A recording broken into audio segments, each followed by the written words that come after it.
사람들이 저보고 이 얘기 절대 하지 말라고 그랬는데 제가 해야 되겠어요. 여러분, 존경하는 부산 시민 여러분, 그리고 당원 동지 지지 여러분, 반말 한번 해도 되죠? 준비됐나? 준비됐나? 됐나? 됐다! 감사합니다. 진짜 된 것 같습니다. 지금은 대한민국이 위기입니다. 이 위기는 헌정 질서를 파괴하는 군사 쿠데타 세력의 책임입니다.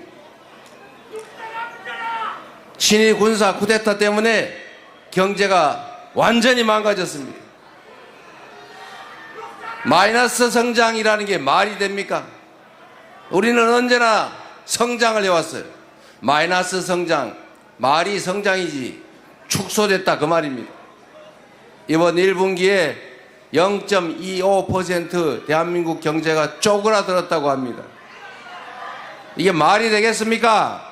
안 됩니다! 책임을 물어야죠. 맞습니다! 책임을 묻는 가장 확실한 방법은 6월 3일에 우리가 투표하는 것입니다. 맞습니까? 맞습니다!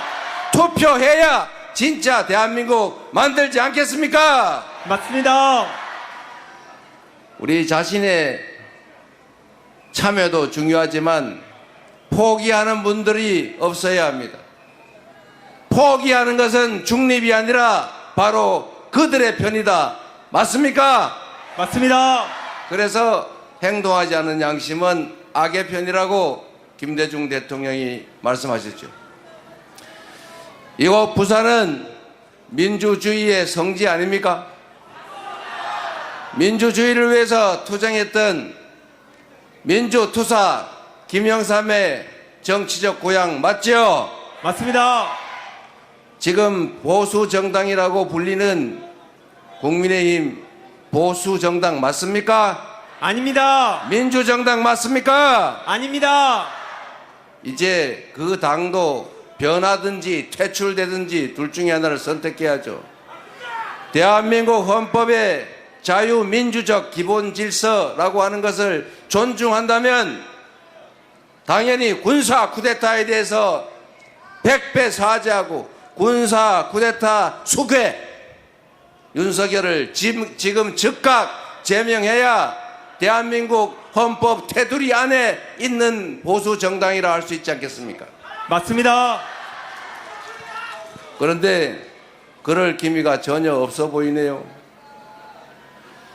계엄 해제도 반대, 탄핵도 반대, 내란 수괴 제명 문책도 반대. 어쩌자는 겁니까? 대한민국의 헌정 질서가 파괴되면 그들조차도 살아남을 수 있습니까? 공동체의 가장 중요한 원리가 뭡니까? 합의된 규칙을 지키는 것이죠. 그 합의된 규칙의 최상위 규범이 바로 헌법인데 이 헌법을, 헌정 질서를, 자유민주적 기본 질서를 파괴하고 있지 않습니까? 그런 파괴한 그 정당, 그 정당의 소속 1번 당원의 내란 행위 때문에 치러지는 이 실질적인 보궐선거, 양심이 있으면 후보 내지 말아야 되는 것 아닙니까? 맞습니다! 그래도 낸다고 하니 판단은 우리 국민들께서 해주시기 바랍니다. 우리 부마 항쟁으로 내란의 고리를 끊었던, 독재의 고리를 끊었던 우리 부산 시민들께서 다시 민주 헌정 질서를 회복하도록 총력을 다해 주시길 부탁드립니다.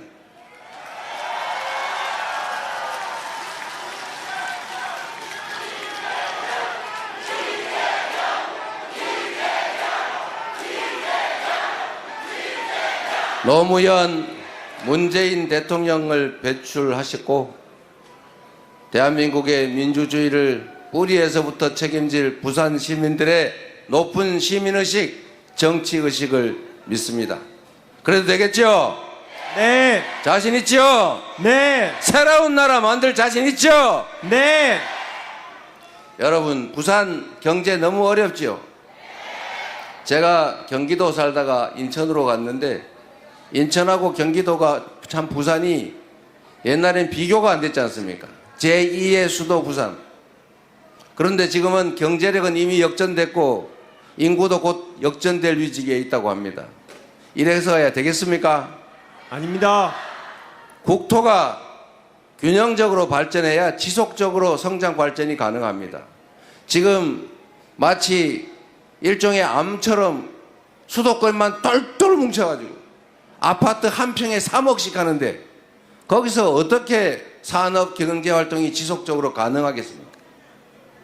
여기는 사람이 줄어들어서 집이 비어서 난리고 수도권은 미어 터져서 죽을 지경이고 이래서야 이 국가가 제대로 발전되겠습니까?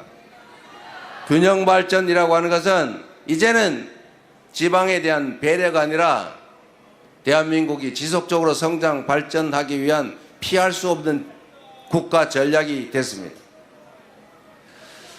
시민 여러분, 먹고 사는 문제를 해결하는 게 정치가 해야 될 가장 중요한 일이죠.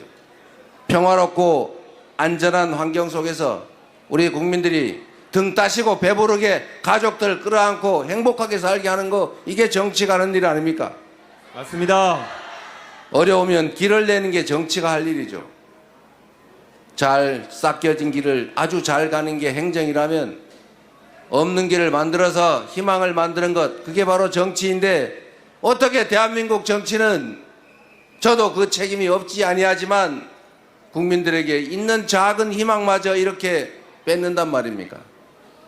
국민의힘 웬만하면 그 당 흉 안 보려고 했는데 이런 식으로 국민 중심의 정치가 아니라 사익 중심의 자기 집단 중심의 정치하면 안 되는 거예요. 그래서 국민들이 심판하는 겁니다. 이번에도 확실하게 심판해 주시기를 부탁드립니다.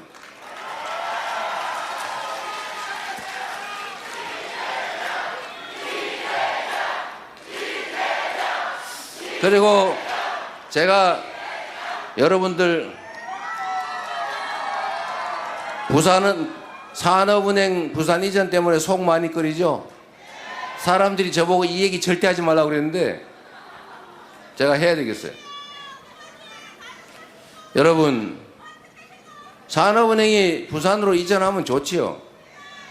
그러긴 하지만 여러분, 세상 일이라고 하는 게 한쪽이 원한다고 일방적으로 막 되는 게 아닙니다.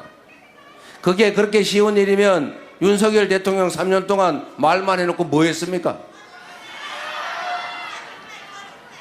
그분이 할 수 있으면 했겠죠. 아니 뭐 의대 2,000명도 밀어붙여서 나라를 이렇게 만드는 추진력 있는 분인데 부산으로 산업은행 옮기는 게 가능했으면 바로 했겠지요. 못했지요. 어려우니까. 우리도 지역 균형 발전을 위해서 서울의 한국은행부터 산업은행, 주택은행 싹 다 그냥 부산으로 갖다 주면 좋겠는데 그게 됩니까, 여러분? 정치는 실현 가능한 약속을 하고 그 약속을 이행함으로써 검증받고 재신임 받는 것 아닙니까? 저는 정치를 하면서 실현 불가능한 약속 딱 한 번 해봤어요. 제가 성남에 그 분당을 가로지르는 고속화 도로가 있어요. 그거를 지중화한다고 모든 정치인이 10년 넘도록 계속 공약을 했는데 제가 보기엔 불가능한 공약이었어요. 그게 최하 3천억이 드는데 그리고 양쪽에 아파트 단지가 쫙 있는데 그걸 파내가지고 도로를 만들면 그 사이에 그 교통은 어떻게 처리할 거예요? 제가 첫 번째 시장 선거를 나올 때는 다 그 도로 지중화 공약하는데 저만 안 했어요. 물론 그때 떨어졌죠. 그것 때문에 떨어진 건 아닙니다.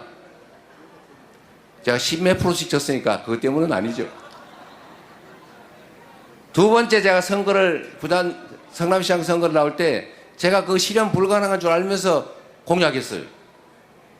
제가 너무 죄송스러워 가지고 시장 취임한 후에 제가 그 부지에 가지고 기자회견 했습니다. 죄송합니다. 유일한 거짓말을 했습니다. 그 SBS 방송이 아직도 남아 있습니다, 여러분. 그런데 제가 그래도 주민들한테 한 약속인데 최선을 다해서 연구해 가지고 지중화는 못하고 위에다 뚜껑을 덮었어요. 뚜껑을 덮어서 위를 공원으로 만들어서 다 연결해 줬습니다. 비용은 1,500억쯤 들었을 겁니다. 제가 그 이후에도 선거에 나가면 실현 불가능한 약속을 안 하는 걸 원칙으로 정했어요. 우리 대한민국 국민들은 수준이 높아서 정치인들이 공약을 하면 아 저거 가능해 이거 불가능해 다 압니다. 불가능한 공약하면은 야 그 속아 넘어가가지고 막 표 찍고 이러는 게 아니고 뒤로 가가지고 저놈 또 거짓말하네 이렇게 생각해요. 제가 공약 이행률이 95%를 왔다 갔다 하는 사람인데 이유가 있습니다.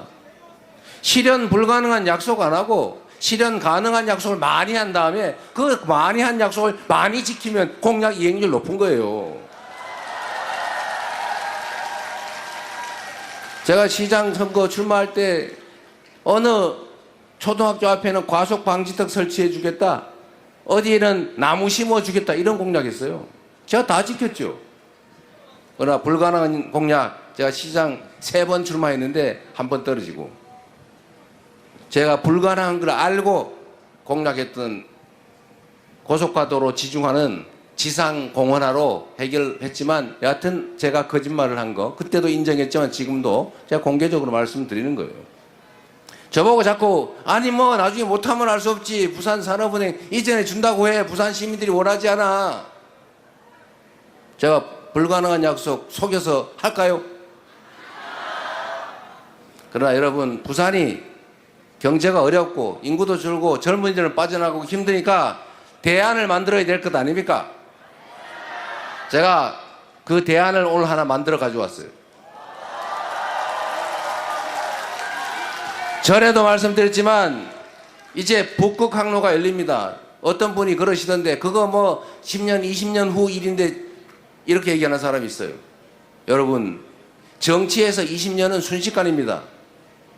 제가 성남시장 취임할 때도 10년 후 얘기를 왜 하냐 그랬는데 제가 8년 재임했어요. 제가 재임하는 기간 동안에 모든 게 그 미래가 현실이 됐습니다. 앞으로 2030년이면 북극 항로가 활성화될 겁니다. 이미 쓰여지고 있어요. 얼음은 계속 녹고 있어요. 얼음을 깨는 기술은 계속 발전하고 있어요. 그리고 호르무즈 해협 위험하죠. 만약에 대만 해협에 문제가 생기면 우리 그 에너지 자원 다 수입해야 되는데 어떡할 겁니까? 없는 길도 만들어야죠. 결국 세계는 북극 항로에 집중하게 돼 있습니다. 미국이 그린란드를 사겠다. 안 되면 군사적으로 점령해버리겠다. 이렇게 얘기하고 있죠. 왜 그럴까요? 갑자기 그린란드가 사랑했습니까? 북극 항로 때문이라고 저는 생각합니다. 북극 항로에 대한 지배권과 영향력 엄청나게 중요하기 때문이죠. 10년 후 2035년 그거 순식간입니다. 지금 준비하지 않으면 그때 가서 준비해도 늦어요. 그리고 대형 해운사들이 대한민국이 아니라 일본에다 다 자리 잡으면 어떡할 겁니까? 뿌리를 거기다 내리고 있는데 갑자기 활성화돼서 우리가 그때 마 일로 오세요 모신다고 오겠습니까? 인프라도 구축해야 되고 앞뒤 연관 산업들도 함께 발굴해서 발전시켜 놔야죠. 누가 이거 먼 훗날 얘기인데 이렇게 얘기합니다. 정치는 말씀드린 것처럼 없는 길을 만드는 것입니다. 20년 후, 30년 후 대한민국이 먹고 살 길, 이 나라의 100년지 대계를 만드는 게 바로 정치 아닙니까, 여러분? 그래서 여러분, 저는 불가능한 약속을 하지 않습니다. 약속했다 못할 경우는 있지만 불가능하다는 걸 알면서도 실현 가능성이 적다는 걸 알면서도 표를 얻기 위해서 사기를 치지는 않습니다. 그게 이재명의 강점이죠. 그래서 여러분들이 저를 믿어주는 것 아닙니까? 그래서 실현 가능한 얘기를 하나 그때 말씀드렸어요. 국가기관은 협의를 해야 되기 때문에 원래 여기저기 찢어 놓으면 안 됩니다. 다 학원대로 몰아놔야죠. 긴급회의도 해야 되고 보고도 해야 되고 상식적인 의논도 해야 되는데 전철로 2시간씩 타고 다니면서 뭔 회의를 하겠어요. 그래서 이거는 여기저기 찢으면 안 됩니다. 그러나 예외 딱 한 개, 해수부만큼은 부산에다가 옮기겠다. 왜냐하면 업무의 거의 대부분이 해양수들입니다.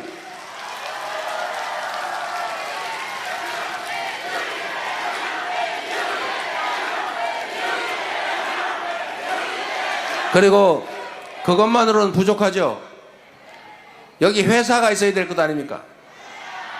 이제 북극 항로가 열리고 그 전에 준비를 해야죠.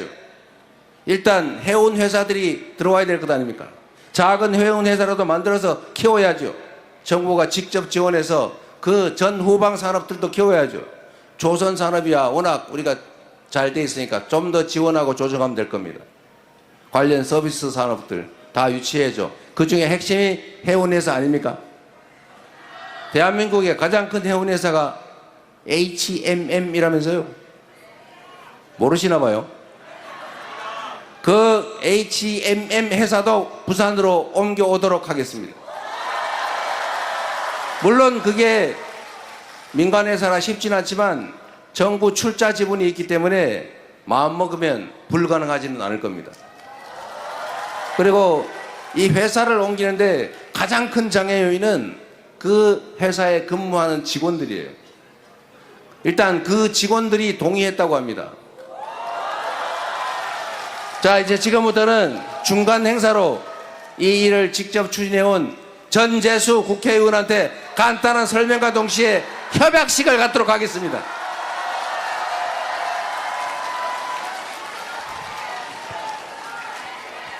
후보님 고맙습니다. 여러분 우리 이재명 후보님께